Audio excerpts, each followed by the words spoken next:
গত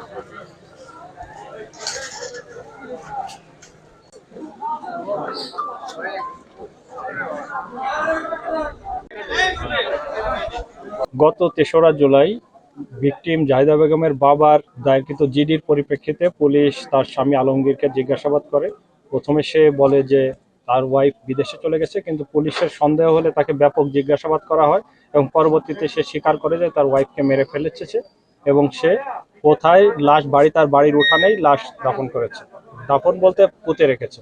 পরবর্তীতে আমরা এক্সিকিউটিভ ম্যাজিস্ট্রেটের সাথে নিয়ে তাকে তার দেখানো মতেই তার জায়গা যেখানে দেখিয়ে দিচ্ছে সেখানে আমরা মাটি খুঁড়ে লাশটা উদ্ধার করেছি। এই খুনের পিছনে আসলে মোটিভ কি ছিল, কেন এই হত্যা করা হয়েছে, এখন পর্যন্ত আমরা জানতে পারিনি। তবে আমরা ধারণা করছি যে এটা দাম্পত্য কলহ থেকেই এই হত্যাকাণ্ড হতে পারে। আসামিকে নিয়ে এখানে আনলাম, আনার পর আমি জিজ্ঞেস করছি তাকে যে তুমি লাশ পুঁতে কোথায় রাখছো, তো সেগুলো যা পুঁতে রাখছে দেখাতে পারবো কিনা, সেগুলো দেখাতে পারবো। জিজ্ঞেস করে সেই স্পটটা দেখানোর পরে তাকে আমরা আবার থানায় প্রেরণ করি এবং এখানকার লোক দিয়ে এবং যারা ডোম আছে তাদের সাহায্যে লাশটা উত্তোলন করা হয়। খবর সবাই দেখেছেন।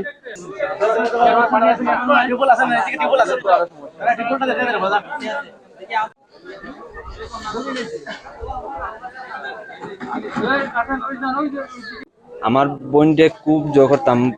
আমার বোনটি জায়গায় বিয়া দিছিলাম, দেওয়ার পরে তার সম্পূর্ণ যা আছে খাওয়া দাওয়ার খুব মানুষ তেমন জোয়া ছিল না, রোজগার আসছিল না। সম্পূর্ণ যা আসলে সম্পূর্ণ সব কিছু আমরা চালাইতাম, চাল ডাল জন যেটা লাগে আমরা দিতাম। আমার বাড়িতে আসলে পরে এই জায়গা থেকে এই জায়গায় আইসে, এই জায়গায় খাট কিনে দিছি। ওর গড়ের বাইক ধরিয়া টিভি পর্যন্ত ধরে যা আছে সম্পূর্ণ আমরা দিছি কিনিয়া। ওর মনে করেন যে গায়ের যে রুমের যেটা বিছনার চাদর পর্যন্ত আমরা মারার কারণটা হইলো ওর ছোট ভাইয়ের বড় ভাইয়ের না ছোট ভাইয়ের বড়লোকের সম্পর্ক আছিল। তখন এই রুমে আইসা আমার বোন 2 দিন পাইছে এই জায়গায়। আমার বোনটা আমাকে বাড়িতে পাঠাই দিত, ও আয়া পড়তো, আবার আসার পরে পাইতো। হওয়ার পরে এইগুলো কথা আলোচনা করছিল, দেখে মনে করেন যে ওইটার কারণে মনে করেন যে মারছে। আমরা বোন নিখোঁজ, আমরা তো এটা তো আমরা জোর করি নাই। পরে আমরা খবর পাইছিল এটা, আমরা বাড়িতে গেছে একদিন, যাওয়ার পরে কইতাছে জোরে বিদেশ পাঠাইয়া দিছে।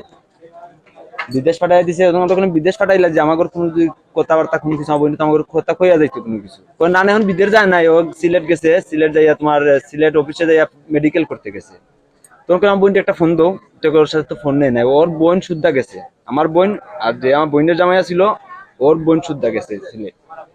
তারপরে বিস্তারিত সাইন সব কিছু শোনার পরে বাদ আস্তে আস্তে একটা মনোভাব একটা লাগলো, আয় নাই। আবার পরে এলাকায় আসলো, আমার বড় বোন 2টা আইসে, আইসা জিজ্ঞাসা করলো আশেপাশে মানুষের আমার বোন, ওরা কইতাছে যে আপনার বোন তো আপনার বাড়ি থেকে বিদেশ শুনলাম গেছে।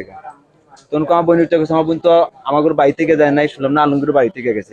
এবার তারপরে মনে একটা সন্দেহ ঢুকলো। ঢুকার পরে আমরা ডাইনবো মানুষ জিজ্ঞেস করলাম, কয়েকদিন খুব বৃষ্টি হয়েছিল, এদিন মনে করেন যে বৃষ্টি হয়েছিল, এদিন রাতে কোথাও সিটকারির আওয়াজ। এর মনে ভিতরে সন্দেহ ঢুকলো। ঢুকার পর থেকে মনে করেন 20 তারিখ কাহিনী এই পর্যন্ত।